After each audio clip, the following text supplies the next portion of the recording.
BJP, ADMK, NDA alliance இல்லைன்னா திமுகவுக்கு போறதுக்கான நெருடல் இருக்கு, எல்லாருக்கும் பிரச்சனை இருக்கு. ஆனா தாவேகாவுக்கு போறதுக்கு நெருடல் பெரிய அளவுக்கு இருக்க வாய்ப்பு குறைவில்லை. ஒரு புது ஆப்ஷன், ஒரு செகண்ட் யோசிச்சீங்க இல்லையா? அங்க வந்து அனுபவம் வாய்ந்தவர்கள், ஒரு செகண்ட் யோசிச்சீங்க, அனுபவம் வாய்ந்தவர்கள் போய் விஜய பலப்படுத்துறேன்னு போயிட்டா உங்களுடைய வீடியோ நீங்க ரிப்பீட் பண்ணி போடுங்க, எல்லாரும் மீம்ஸ் காரன் போட்டுற போறான், நீங்களே ஒன்னு எடுத்து போட்டுருங்க. நான் சொல்றேன், திமுக கூட்டணி போல் நெருடல் இருக்கிறது, தாவேகா கூட்டணி போவதற்கு ஓரளவு ஒரு யோசிச்சீங்களா? இவ்வளவுதான் நான் சொல்றேன். நீங்களே இவ்வளவு யோசிக்கும் போது திரு ஓபிஎஸ் எவ்வளவு யோசிப்பார்? டிடிவி பாராட்டுறாரு, விஜயகாந்த் மாதிரி விஜய் பெரிய ஃபோர்ஸா வருவார். அண்ணாமலை பாராட்டுவாரு, நயினார் பாராட்டுவாரு, தமிழிசை பாராட்டு. யார் இது வரைக்கும் எதிர்த்து பேசியிருக்காங்க?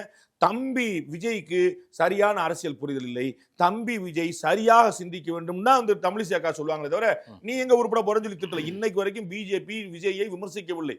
நான் தான் சொல்லிட்டு இருக்கேன். பஸ் ஏடிஎம்கேயும் பிஜேபியும் அவர் அவ்வளவு திட்டாரு, நீங்க என்னப்பா பேசாம இருக்கீங்கன்னு சொல்லுங்க. ஏடிஎம்கேயும் இன்னும் திட்டல, அண்ணன் செல்லுராஜோ மற்றவர்கள் அப்படி பொத்தனாப்புல பூசின மாதிரி இருக்குன்னு சொல்றாங்க. அதே தான் பிஜேபி செய்கிறது. ஏன்னா ஒரு புது ஃபோர்ஸ், அவர் என்னவா வர்றாருன்னு தெரியாது, நம்ம கூட உள்ள இருக்கிறதுக்கு ஒரு ட்ரை பண்ணிட்டே இருக்கிறோம். அதனால வந்து நாம ஒன்று உடச்சு விட்டுறக்கூடாது. எல்லோரும் பாராட்டலாம். விஜய் யார் திட்டினா? விஜய் சரியாக வளர்கிறார் என்பதை திமுகவை தவிர எல்லாருமே சொல்றாங்க. No doubt.